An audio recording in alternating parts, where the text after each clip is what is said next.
சங்கீத புஸ்தகம் 24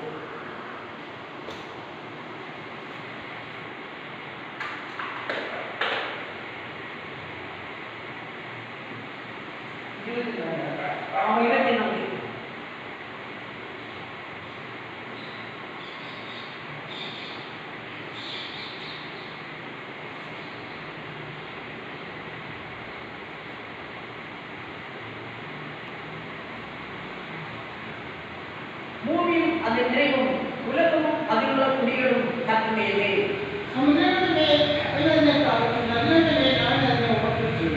யார் கர்த்தருடைய பர்வதத்தில் ஏறுவார்? யார் அவருடைய பரிசுத்த ஸ்தலத்தில் நிலைத்திருப்பார்?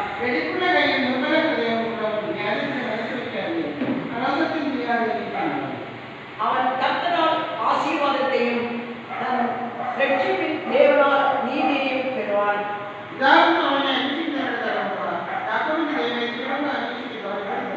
வாசல்களே உங்கள் தலைகளை உயர்த்துங்கள், அநாதி கதவுகளே உயருங்கள், மகிமை ராஜா உட்பிரவேசிப்பார்.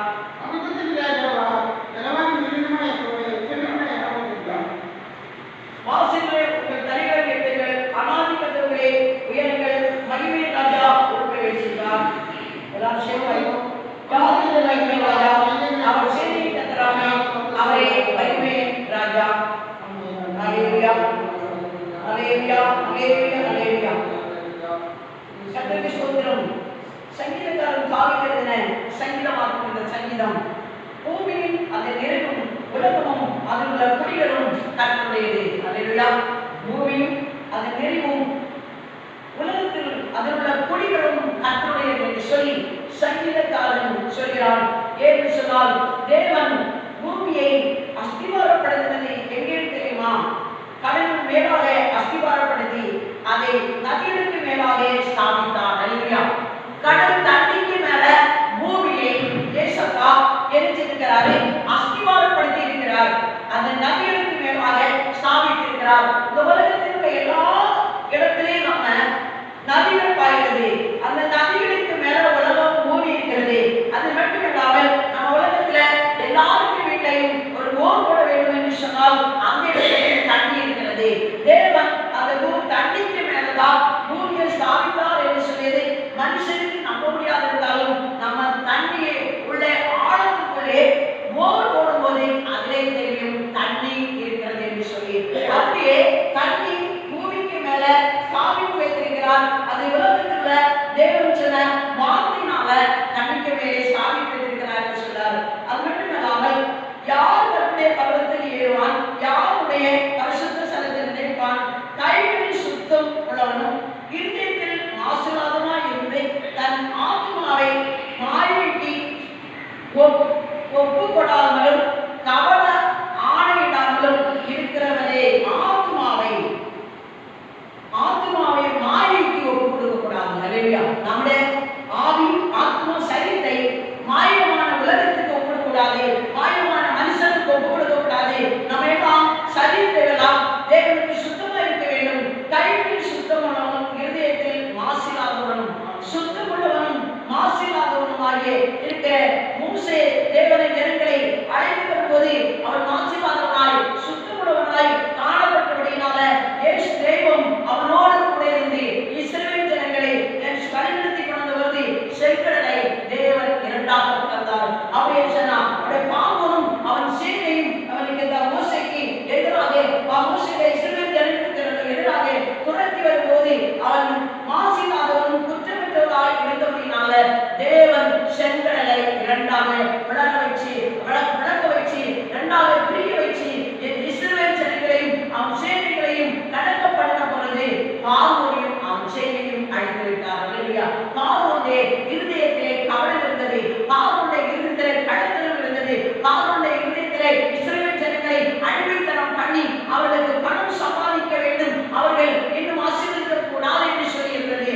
ஆனால் தேவன் இஸ்ரவேல் ஜனங்களை மீட்டுக் கொள்ளும்படியாக மோசேயை தேவன் அனுப்பி மோசே மூலமாக இஸ்ரவேல் ஜனங்கள் மீட்கப்பட்டு பார்வோனுடைய அடிமைத்தனத்திலிருந்து 10 வாதைகளை கடந்து வந்து தேவன் இஸ்ரவேல் ஜனங்களை மீண்டும் அனுப்பதாக வென்று வந்ததுனால அவன் தேவன் பார்த்தார். இஸ்ரவேல் ஜனங்கள் கவலையில்லாமல் இருந்தாங்க, குற்றம்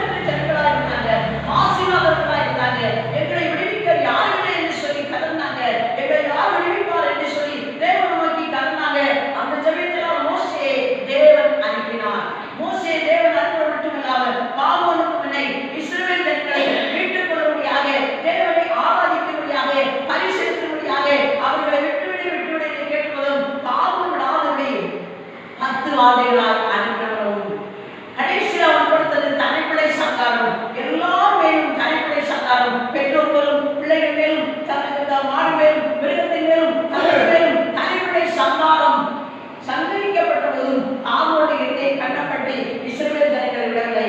மீண்டும் இஸ்ரவேல் ஜனங்களை போகவிட்டவர்கள் தனிப்படை சங்காரத்துக்கு கடந்து செல்ல விட்டவர்களும் அவருடைய இருதயம் கண்ணப்பட்டது. அவருடைய இருதயம் பொல்லாப்பு நடந்தது, மாசு நடந்தது. இந்த ஜனங்களை விடக்கூடாது என்று சொல்லி தொடர்ந்து தேவன் ஒரு மீட்பை கொடுத்தார். தேவன் மோசேக்கு சொன்னார், நீ என்ன செய்ய, இந்த கடல் மேல் போலை ஒழுங்கி நீ அடியேற்று சொல்லும்போது கடல் இரண்டாக பிளந்து மோசையும் ஜனங்கள் அதுக்கு வெட்டாமறையாக பூமியை இரண்டு பக்கமும் தண்ணி குடிகளாக குடிக்கப்பட்டது. இந்த ஜனங்கள் வெட்டாமரை வெடிப்பு போல நடந்து போனவர் மீண்டும் அவனுடைய இருதயம் கடினப்படுத்தி அவனுடைய இருதயம் மாசுபடுத்தி மீண்டும் இஸ்ரவேல் ஜனங்களை குறைத்து வந்தார்கள். அல்லேலூயா. துரத்தி வரும்போது இஸ்ரவேல் ஜனங்களும் அவர்கள் சேனைகளும் தேவன் சொன்னார், நீ சீக்கிரமாக கடலை கடந்து அப்படின்னு சொல்லி இஸ்ரவேல் ஜனங்கள் எல்லாரும் கடலுக்குள்ளே கடந்து போனவர்கள் பாவம் சேனையும் துரத்தி கொண்டே வந்தார்கள். தேவன் அந்த கடலை இரண்டாக சேர்த்து விட்டார். அல்லேலூயா. சேர்த்தவனும் சேனை அழிந்து விட்டது. அல்லேலூயா.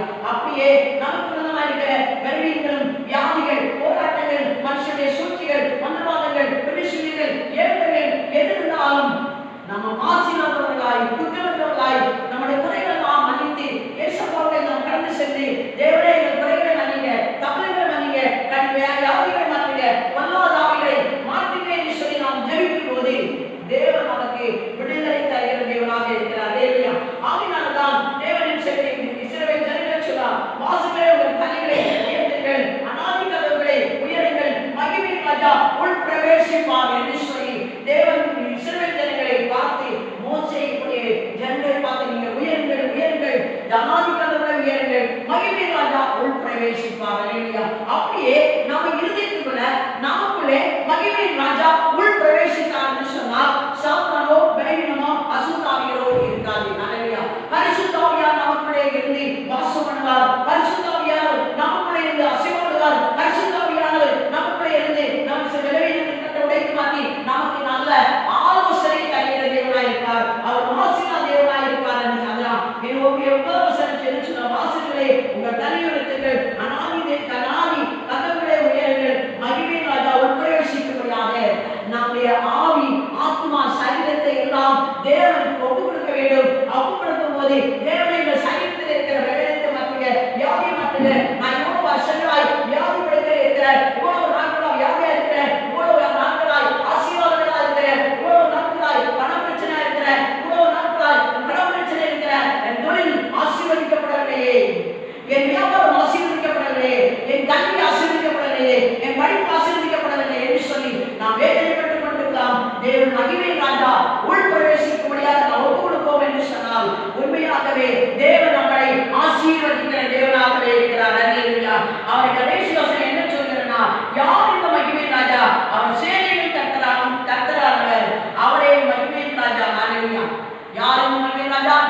சேனைகளின் கர்த்தர், பூலோகத்துக்கும் மேலோகத்துக்கும் இருக்கிற சேனையின் கர்த்தர், தூதர்களுக்கும் தூதர் கூட்டத்துக்கு சேனையின் கர்த்தர், பூலோகத்தில் இருக்கிற எல்லாவற்றையும் படைத்த தேவனுக்கு சேனையின் கர்த்தர் என்று சொல்லி சொல்லப்படுகிறது.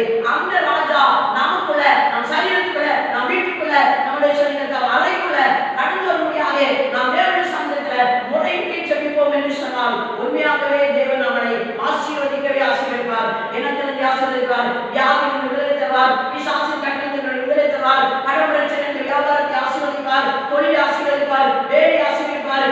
இப்படியே பல நமக்கு தேவையானதை எல்லாவதை தேவன் தருகிற தேவனாய் இருப்பார். அப்படியே நாம் ஜெபிப்போம் என்று சொன்னால் கர்த்தர் நம்மை உண்மையாகவே ஆசீர்வதிப்பார். எல்லாரும் சொல்லணும், ஹல்லேலூயா ஹல்லேலூயா.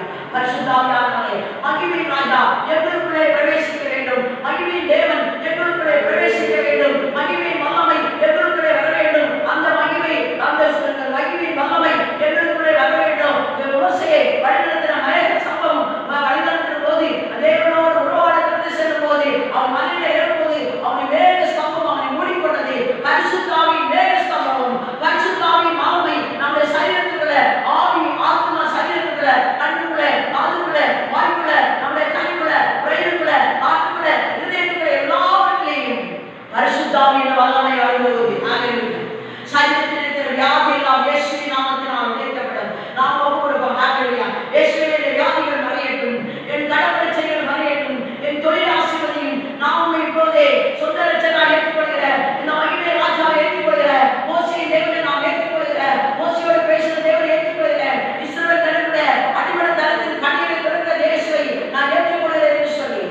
நாம் ஒப்பு கொடுப்போம் என்று சொன்னால் உண்மையாகவே இயேசு தெய்வம் இப்போதே கடந்து உங்கள் குடும்பங்களில் இருக்கிற பிரச்சனைகள், உங்கள் வீட்டுக்குள்ளே இருக்கிற பிரச்சனைகள், உங்கள் பிள்ளைகளுக்குள்ளே இருக்கிற பிரச்சனைகள், உங்கள் தீராத வியாதினால் இருக்கிற பிரச்சனைகள் மாற்ற சகோதரன் தேவனாய் இருக்கிறார். நான் ஒப்பு கொடுப்போமா? ஹalleluya ஹalleluya.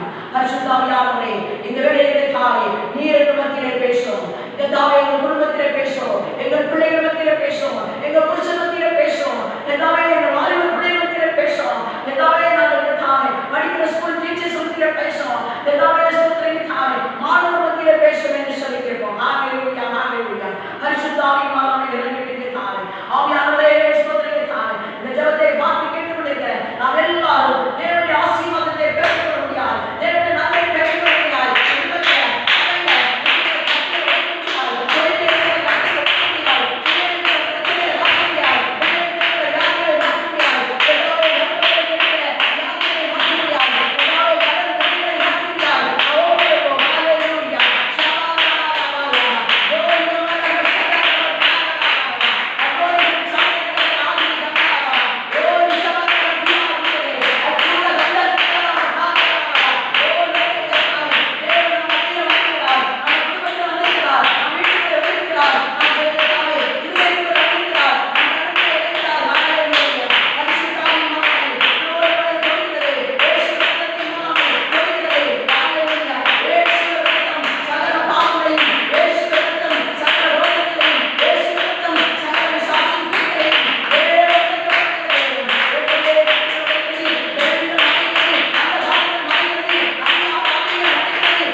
அதிசயத்தை செய்கிற தேவன், அற்புதத்தை செய்கிற தேவனை தானே நல்லவரே பேச்சு தருமையை கற்றுக்க சத்தத்தை திறந்து தருவினாராக துதிக்க சோதிக்க கத்திற்கு செய்யும். வந்திருக்கிற தமிழ் பிள்ளைகளை ஆஸ்வதிக்கவே ஆஸ்வதிக்க வெளிப்படுகிற வியாதிகளை கத்திற்கு செய்யும். ஆராதனையும் கத்திர பொருட்கள் சொல்லிக்கிறோம். வேதவசனத்தை பேசுறதுக்காக தமிழ் பிள்ளைகளுக்கு பயன்படுத்த